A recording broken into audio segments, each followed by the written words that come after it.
Hello, everyone. Thank you so much for being here today. I'm Liz Bridgewater, the Director of Outreach at Climate Action Now, and one of many people who work to bring this action party to you today. It will be just a few moments while people continue to gather. If you're feeling up for it, please also share your video so we can all see each other.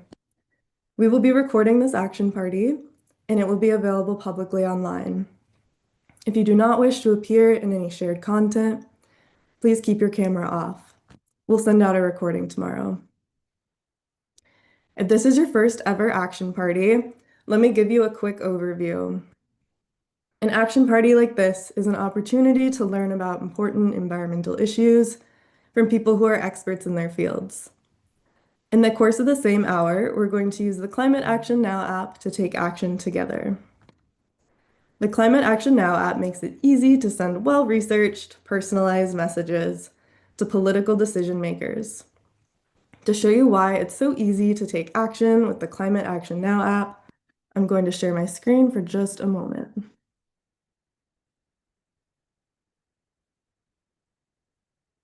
All right, so this is an example action like the ones that you'll have access to today.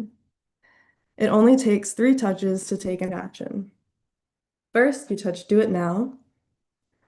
Because the app has your address, it automatically knows who your state officials are. Then you can choose how you want to contact the decision maker you're reaching out to, either by calling them or emailing them. Then you just have to hit send, and you've taken action.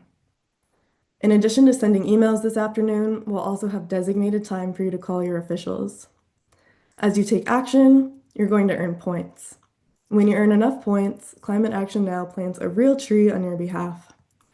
So far, Climate Action Now has planted over 400,000 trees together. To get you started with taking action today, I'm going to turn the spotlight over to Kaylee Beam, Director of Content at Climate Action Now. Over to you, Kaylee. All right. Hello, everyone. I'm Kaylee Beam, Climate Action Now's Director of Content. Today's event is all about doing what we can to get the Packaging Reduction and Recycling Infrastructure Act over the finish line. Like Liz said, through the Climate Action Now app, you'll be emailing and calling your own representatives, key officials, and bill co-sponsors and non-sponsors alike. So it is my job to show you just how you're going to do that. So let me share my screen, and you should be seeing it shortly. There we go. All right, so if you've attended one of our action parties before, you already know what to do. But if this is your first time attending, let me introduce you to our goal tracker. On the left side, we have this lovely little globe that will fill in and iterate as we take action here tonight. On the right side is this QR code, which is what you're going to scan to get into the app. So go ahead and take out your phones or tablets, open up your camera app, and point it right at the QR code box on the right side of the screen under where it says Current Action. As you're pointing your camera at the QR code, a little bubble that says Climate Action Now should appear. Once it does, just tap on it. If you don't have the Climate Action Now app already, tapping that bubble will take you to the App Store where you can download it for free. Once you have the app, all you need to do is follow the prompts to sign up, and it will take you right to the End Plastic Pollution campaign, which is where you want to be for today. So I'll give everyone a moment to get in there, and if it's not working for you, don't worry. You can also go to your phone browser and type in the link that's highlighted directly under the QR code. And I can also put that in the chat later if anybody needs it. Just like the QR code, that will take you to the campaign if you have the app, or to the App Store to download if you don't. And if you're still having trouble, seriously, don't worry about it. The campaign will still be open until the end of New York State's legislative session, and we'll share detailed instructions on how to access it in our event follow-up email. And one last thing before I hand things back to Liz. As she said earlier, we'll be spending some time calling our representatives and key caucus members later in the event. So if you happen to get to those call actions early, feel free to just take a pause and wait. We'll have designated time to make those calls together later. So just focus on the emails in the first half of the campaign for now.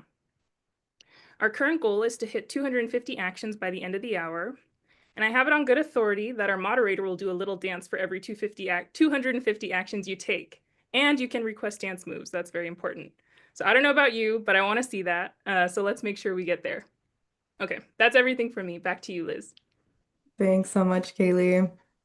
Finally, a special thanks for our lead planning partner and moderator this afternoon, Alexis Goldsmith. Alexis is the National Organizing Director for Beyond Plastics, and is a principal organizer of the New York is Not Disposable campaign to pass the Packaging Reduction and Recycling Infrastructure Act and the Bigger, Better Bottle Bill. Try saying that 5 times fast.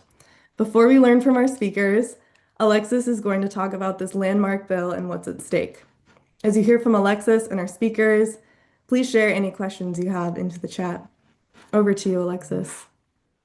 Thanks, Liz and Kaylee. And there's a quick question in the chat of what is this campaign called in the app? It's called End Plastic Pollution, but it actually might not be available via the campaigns tab. Let me do a quick check and I can get back to them in the chat. Okay, thanks.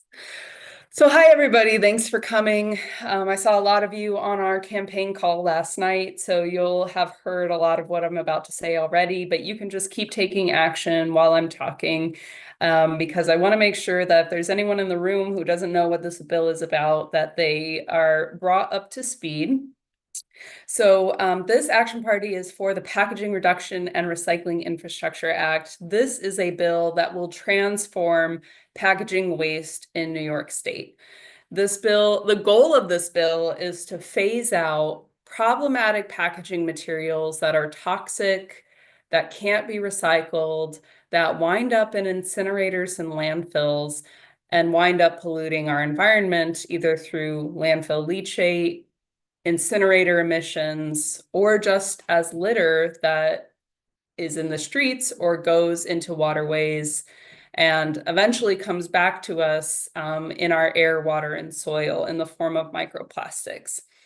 So you've heard it all before from me if you've been with us for a while, but this bill will reduce plastic packaging 30% over 12 years. Now, I know that doesn't sound like a lot. A lot of us would like to eliminate plastic packaging entirely. But when you put that into the context of all the other provisions of this bill, it's really designed to get rid of those plastic packaging materials that wind up as waste.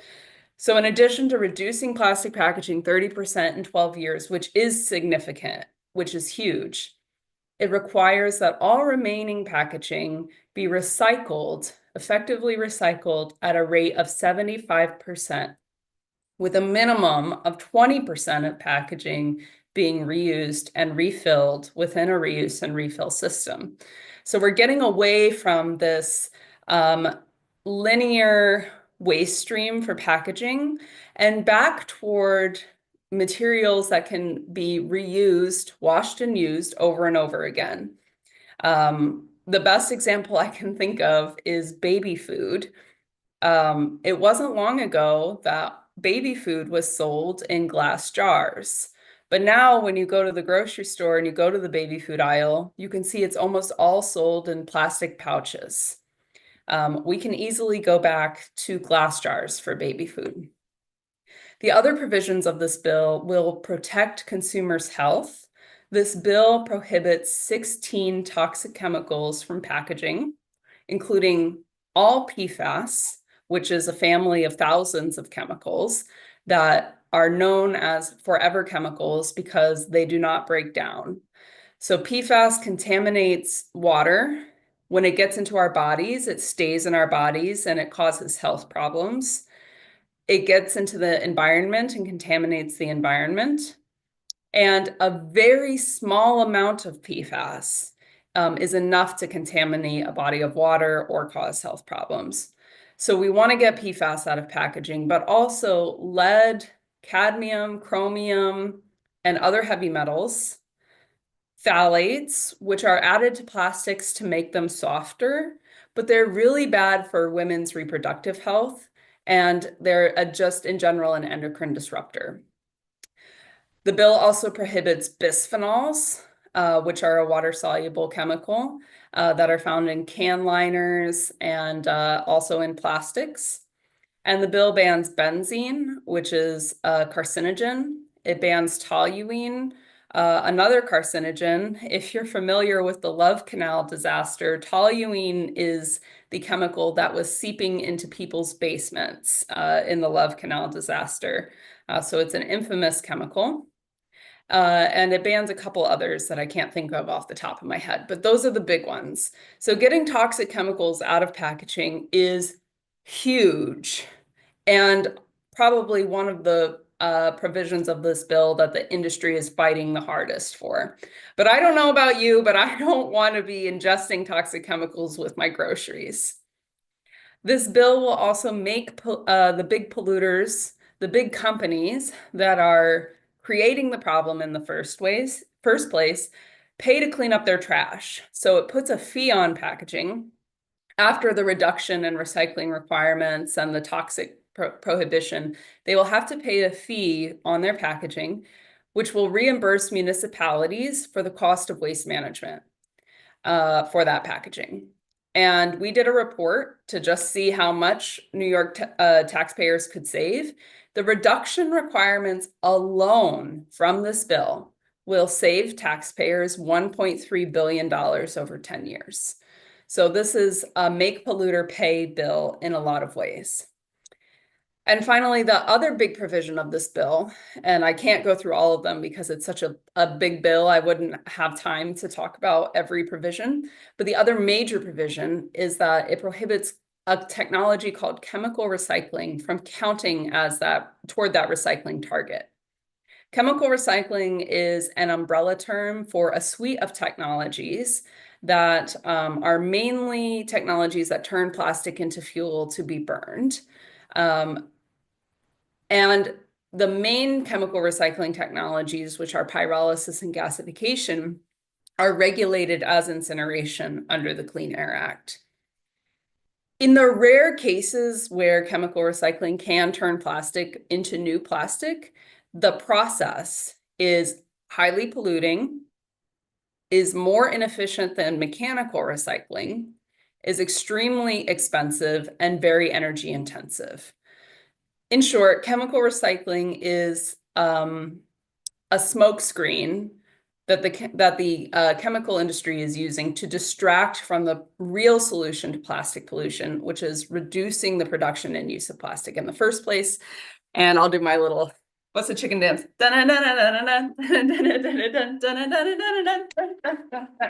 Good job, everybody. 250 already.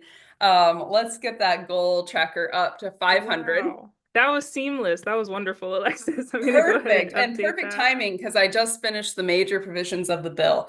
So most people here are familiar with the bill at this point. You don't need to hear all these provisions, but I think you will be interested in what I'm about to say now, which is where we're at in the legislature. So I'm currently at the Environmental Advocate's Office in Albany. I'm just a block away from the Legislative Office building, and I'm heading there after this. So PREA is on the Senate floor today. Woohoo! Oh my gosh, how exciting. So when you're calling your senator today, be sure to ask them to show up for the vote and to vote yes. So that's great news. We do expect that it will pass in the Senate. Of course, we're cautiously optimistic, as Judith would say. But in the Assembly is where we are in a little bit of uncertainty. So you may have heard that the industry is heavily lobbying members of the Black, Hispanic, Puerto Rican, and Asian American caucus. And in fact, there was an article out just yesterday that the American Chemistry Council has spent $2 million lobbying the legislature over the past 2 years and has spent $250,000 on election campaigns. They are cynical, I guess is the right word, but they are particularly targeting members of the Black, Hispanic, Puerto Rican, and Asian American caucus because it's a powerful caucus, number one. But they're going at them with this argument that this bill will raise grocery prices and take food off the shelves, which is baseless. Nowhere in the legislation does it say that the grocery prices shall go up or that food shall not be offered on the shelves. That's not in the legislation. This is a threat. This is an outright threat by the industry that is, number one, responsible for a lot of the inflation to begin with, but also responsible for the plastic pollution crisis and is profiting immensely off the plastic pollution crisis and is profiting from creating pollution in environmental justice communities in New York State and beyond. So this moment is really important because we need to tell the legislature to stand up for environmental justice and New Yorkers. So one of the actions, or many of the actions that you'll be taking in the app today, are calling members of that caucus. Even if you're not a constituent, we're going to call members of the caucus to urge them to support the bill, and because of the environmental justice implications of the bill, and also because the federal government is abandoning environmental justice communities in the Gulf South, in Appalachia. They are weakening restrictions on petrochemical companies and making it more difficult for residents in Cancer Alley to sue companies for the pollution that they're causing. They are undoing the Biden administration's environmental justice initiatives, and they are actively dismantling protections for these communities. So we really need New York to step in and take action to reduce plastic use and production. I'm going to just check the run of show real quick because I'm going to get lost if I don't. But when you are calling members of the caucus, be sure to emphasize the environmental justice aspects of the bill and the importance. Oh, I'll do my dance in just a second. You guys are so fast. I love it. So landfills and incinerators are overwhelmingly located in EJ communities. They are decreasing residents' quality of life and threatening their health. 40% of our waste stream in New York is packaging and paper. So addressing this area of the waste stream is one of the best ways that we can reduce waste going to landfills and incinerators. We burn 15% of our waste. So it stands to reason that if we could just reduce that waste by 15%, we could close the incinerators in New York State. Now, I'm not saying it's a 1-for-1, but that's the math that I'm going by.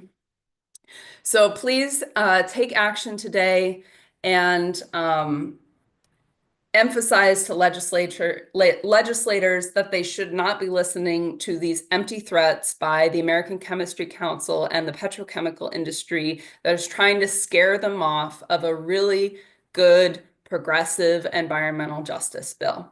Now I'm going to pass it over to my associate, Alexander Gross with Consumer Reports, to talk about the financial implications of the bill a little more for consumers, and to talk about Consumer Reports' work on testing these types of chemicals in consumer products. Alexis, did you do your dance? Did I miss it? Okay, I didn't.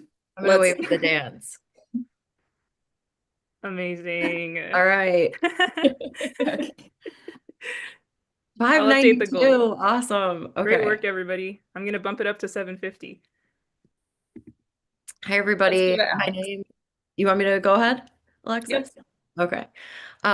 It's great to be here. My name's Alex Gross. I'm here on behalf of Consumer Reports, the independent, nonprofit, nonpartisan member organization dedicated to creating a fair and safe marketplace for consumers.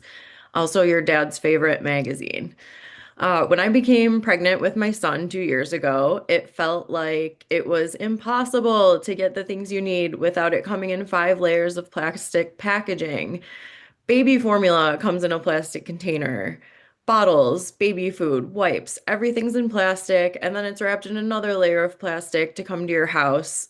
And then it's wrapped in another layer of plastic inside the box that you receive. I've had enough. And I think you all are here with me today because you feel the same way. What you're doing today already is making and will make a big difference on passing this bill. We know that it's in the Senate today. We've got to get it through the Assembly, which can often be where bills go to die, and we need all the pressure on. We only have a couple weeks left to hold these members accountable and put the pressure on them. The Packaging Reduction and Recycling Infrastructure Act is a step forward in protecting consumers like you from adverse health impacts, environmental damage, and taxpayer burdens of disposing of plastic packaging waste. That's hard to say. Plastic packaging waste is contaminating our oceans, littering our streets, and leaching toxic chemicals into our water and food. Right now, producers of plastic packaging bear no responsibility for disposing of the packaging waste they create, while taxpayers are footing the bill and New York's municipalities are struggling to keep up with processing it. That's money we could be spending on things that we really care about, things like education and roads. It's not our responsibility to pay for this stuff. It's up to the producers and the manufacturers. Large brands have externalized the cost of collection, transportation, sorting, and processing of waste into our municipal recycling systems and onto consumers. While the responsibility to reduce single-use plastics is often placed on consumers, the reality is that we as consumers have little control over the amount of plastic packaging used for the products we buy. I always give the example of me ordering recyclable pens. They came in plastic, and then another Amazon container also made of plastic. You can't get away from it, and we don't want it. The burden of reducing plastic packaging waste should be put on the manufacturers who put them into the stream of commerce in the first place. Tests conducted by Consumer Reports last year found that plastic chemicals called biphenyls and phthalates are in hundreds of common food products. These chemicals are endocrine disruptors, meaning they interfere with the production and regulation of estrogen and other hormones that impact human growth, development, metabolism, and reproduction.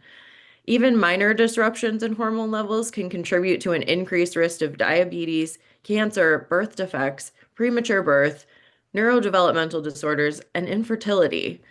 It's up to us to make sure the industry doesn't win this fight.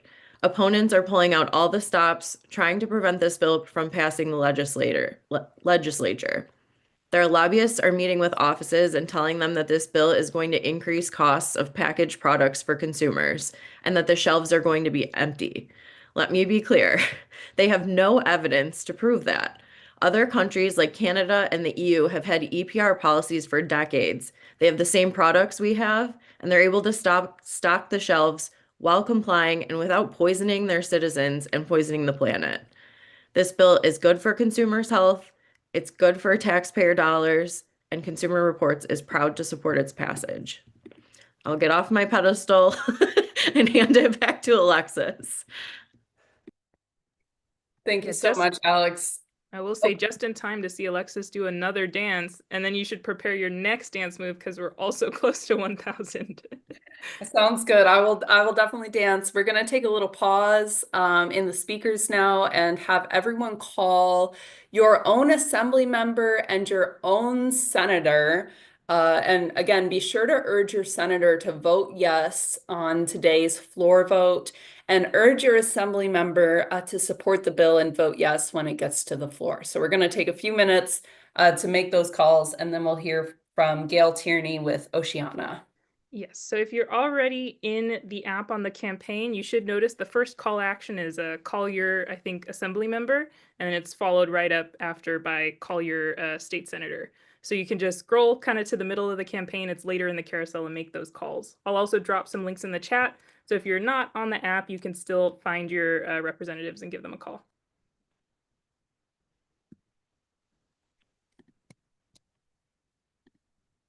Okay, I'll do my little dance. Oh.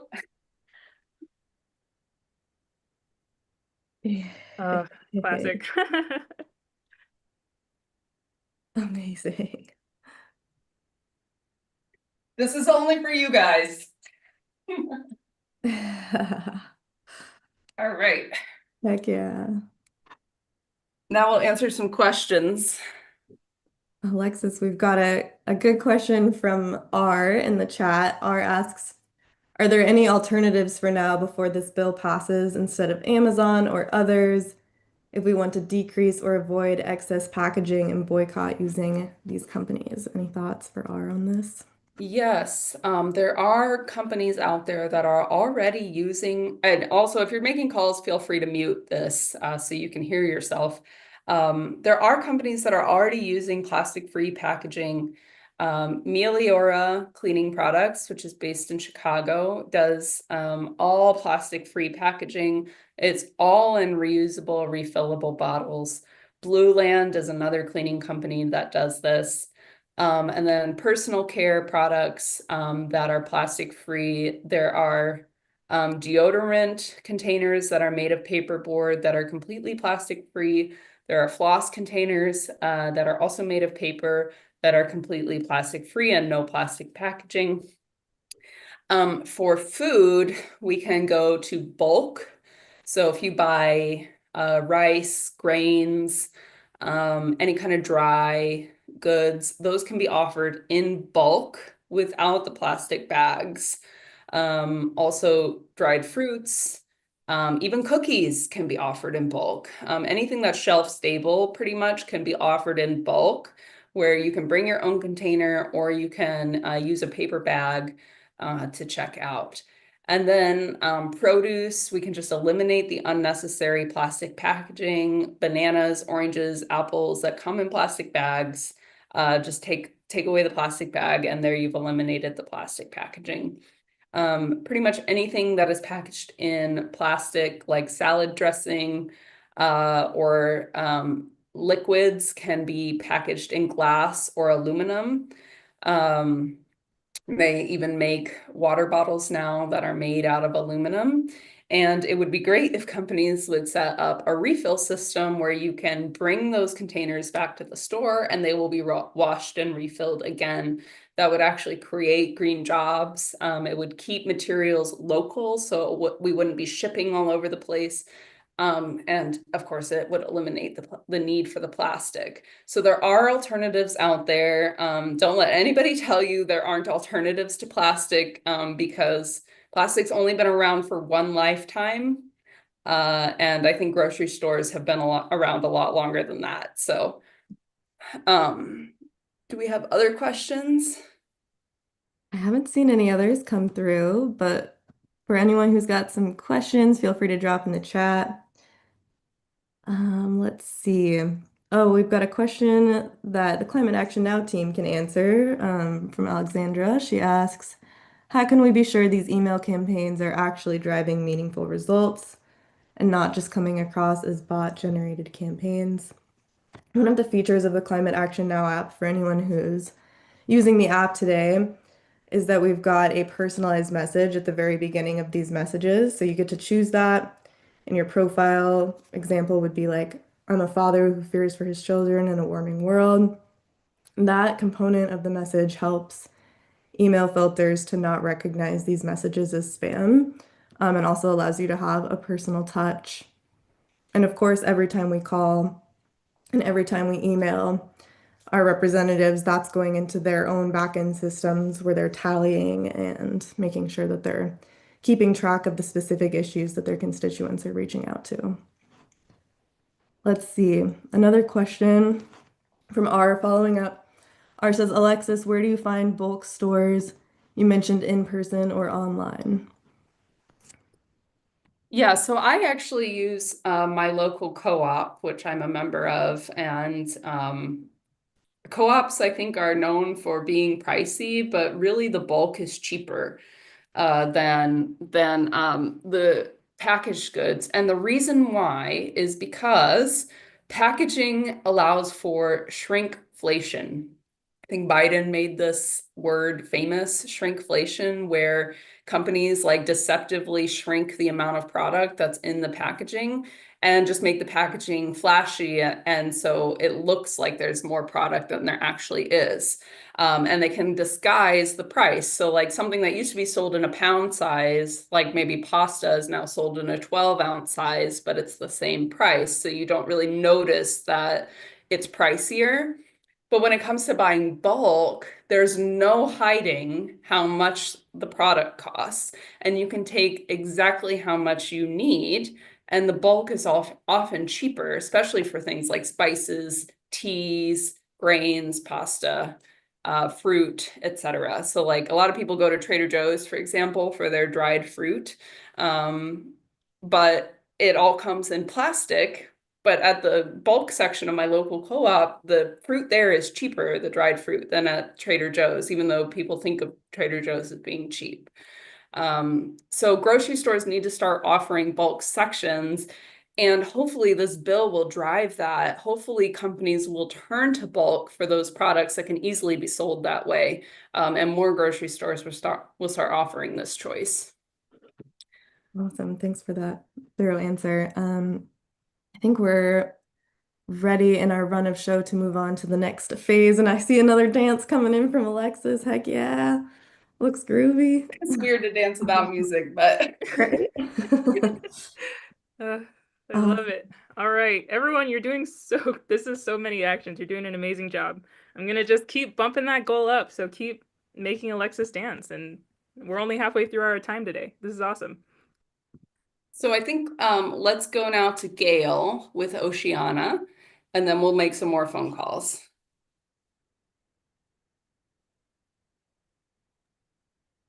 Okay, hi everybody. And yes, please keep making Alexis dance. It's the best part of my day so far. Where is Gail? I can't see them. There we are. Hello. It's great to be with you all. I'm Gail. I'm the field representative for Oceana in New York. At Oceana, action is the heart of everything we do. So from policy victories that protect marine life and coastal communities to reducing threats like plastic pollution and illegal fishing, we drive real change in the water. As I mentioned, my role is New York field rep, so that means I work across a number of campaigns. One, of course, being plastic pollution. It's also a really important time right now for our offshore drilling campaign as we're in the request for information period for the new proposed 5-year plan, and a few others, including illegal fishing and transparency and protecting North Atlantic right whales. So all this to say, I may not have as much direct expertise as Alexis does for plastics, but I can definitely try and cover the oceans angle a bit, and I'm learning more and more every day. Plastic pollution has been found floating on the surface of the sea, washing up on the world's most remote coastlines, melting out of Arctic sea ice, and sitting at the deepest point of the ocean floor. It's everywhere. Buckle up, this is going to be a bit of a depressing portion of information, but it's probably nothing that you don't already know or suspect. So as plastics continue to flood into our oceans, the list of marine species that are affected by plastic pollution is also expanding.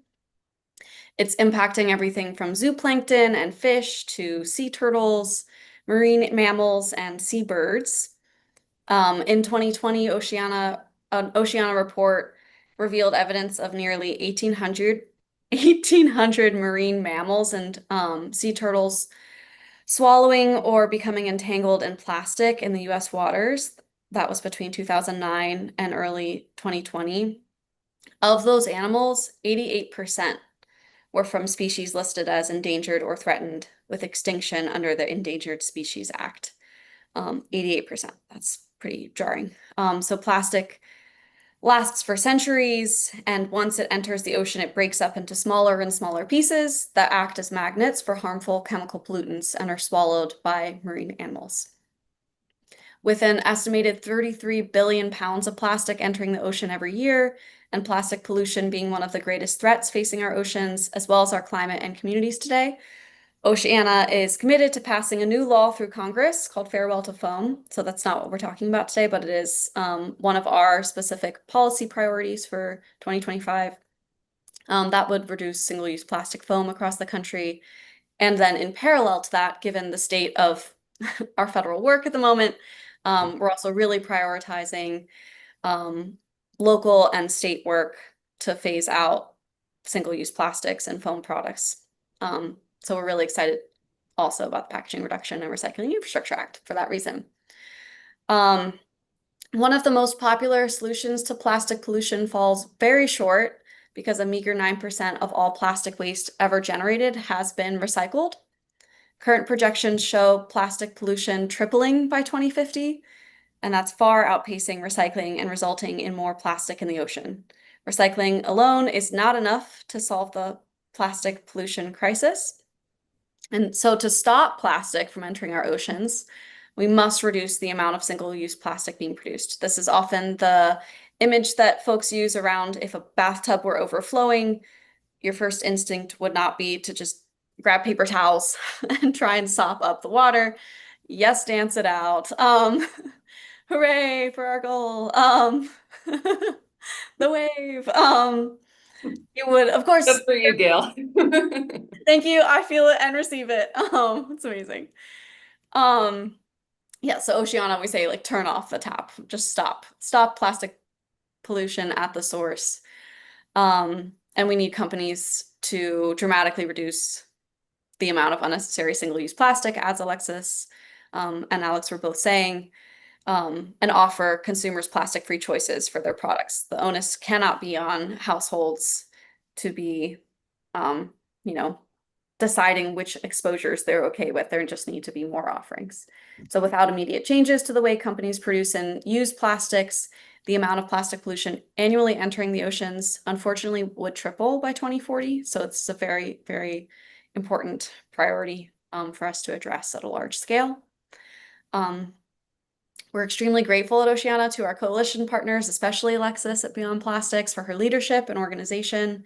We're in such a crucial window at the end of session to pass PREA, and thank you so much for each of you being here today and taking action. It's wonderful to be here with you all. I can also share my email in the chat if folks have specific ocean questions they want to follow up with. But that's it for now for me. Look at that, 1 minute under my time. Ooh, I'm gonna give a dance for that. Yes, more people dancing.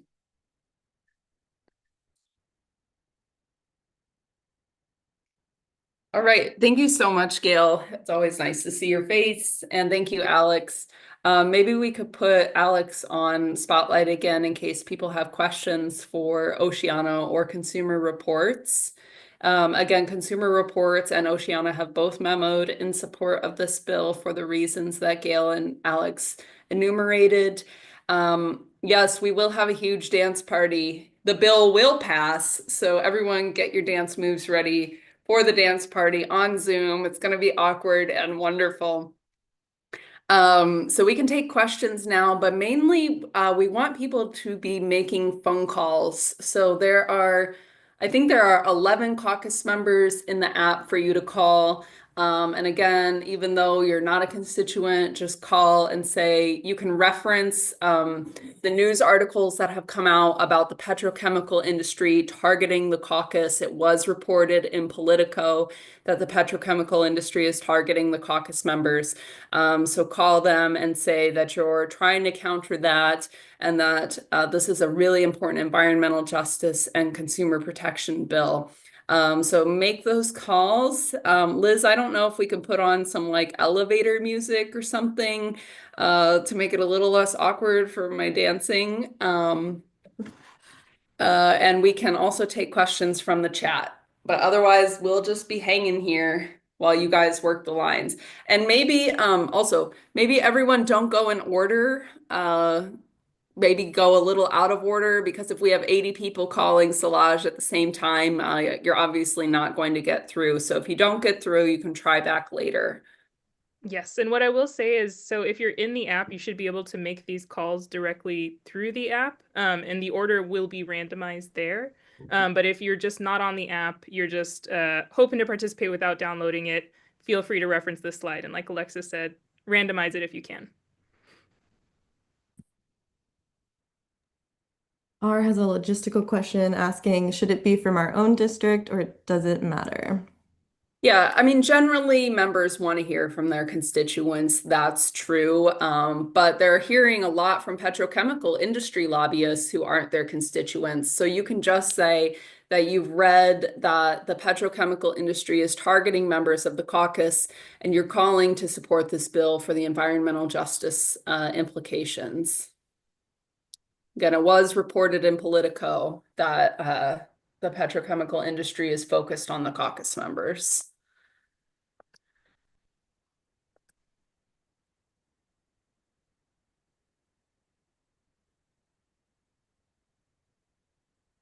And if And anyone, yes, and if you're a member of a statewide group or if you have a group association, you can reference that as well, like League of Women Voters or Third Act.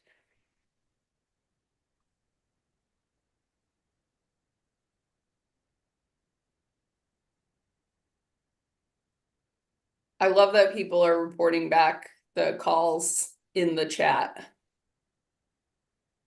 Yes, also send emails. That's great. yes, I love seeing all these real-time updates. That's the power of real-time action, folks. If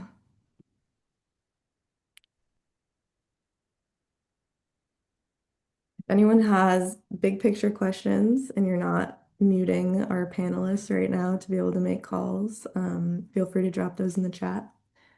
I'm curious to ask Alexis, Gail, Alex, if there's anyone out in the audience who might be feeling nervous to make a phone call, do you have any advice for them on what can make that less intimidating? I do. Oh, awesome. Go for it. They work for you. That's my favorite thing to remind myself. When you make a call, just, put on the confidence that this is, you are the voice that legislators are responsible to. Um, and so putting on your boss pants and speaking with authority, because your voice really matters and does hold weight is, I think, really helpful. But it can be intimidating at first. So it's helpful to be in a group like this where you're seeing others do it. That's another great thing about action parties. Yeah, they work for you. You're the boss. You hired them and you can fire them.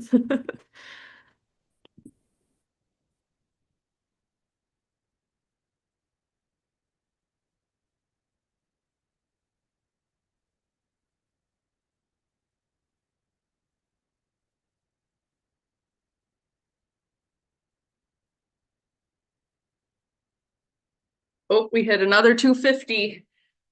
Let's see, what else can I do? Oh yeah, floss. Nice. That's a good one. We could send the wave, very on brand. Wait.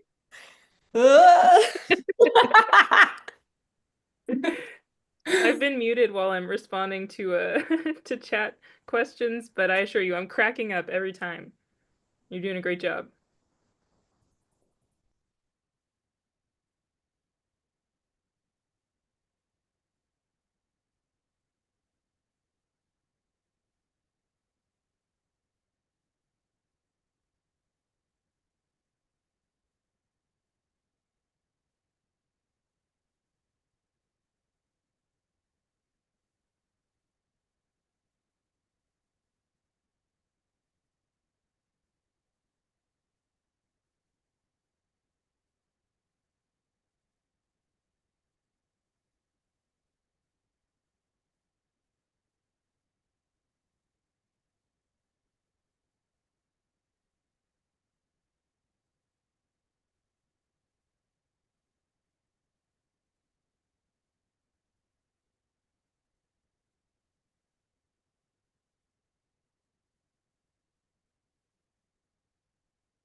Kaylee, are you able to add the bill numbers to the script? Yeah, It should always have the bill numbers. Okay, sorry. Yes, I can add that really quick. I might have to stop my share for a second, but I will reshare it in just a second.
All right, sorry about that.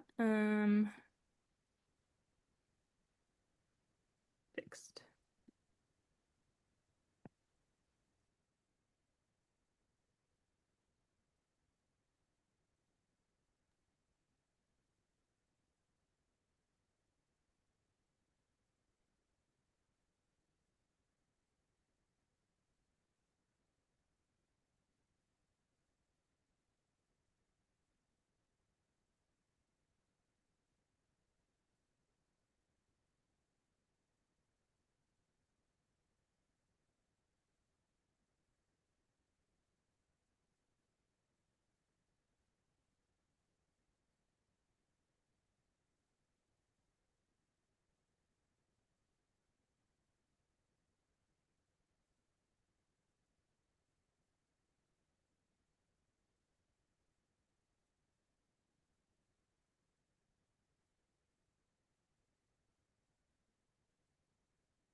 Loving the updates in the chat. Keep them coming.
We're getting close to time, so I'm not sure I'll update the goal again, but 2,000 actions, everybody. That's incredible. Heck yeah.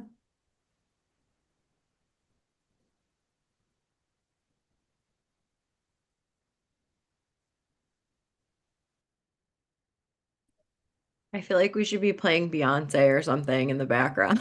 Like, I feel bad making Alexis dance to no music. I know. I found some royalty-free music. We can use it the next one. Give you something with a little We bit of can sing rhythm it. for inspiration.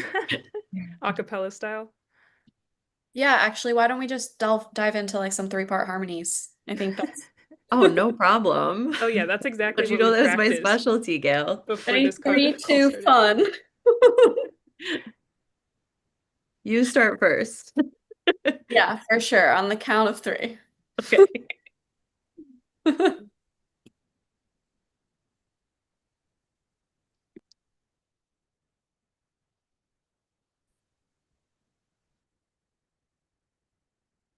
Haley, Liz, do you have an average number of actions that are achieved during an action party? I have to say, in the time I've been at Climate Action now, this is the record. I think otherwise the highest number I've seen was maybe like 1,100, right around there. So 2,035 is the highest I've seen since I got here for sure. It's Yeah, awesome. you Hate did really plastic. well. This is a great Let's group. go. It's the power of your dance moves, Alexis. Never No other underestimate the power explanation. of dance.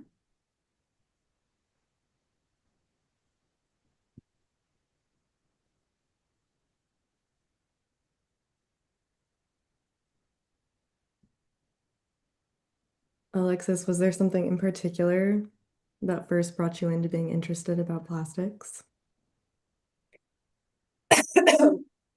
Um, well, I got into organizing when I lived in Troy, New York. I lived near an incinerator. I was just 1 mile downwind of a hazardous waste incinerator, and so I co-founded a group to shut that incinerator down.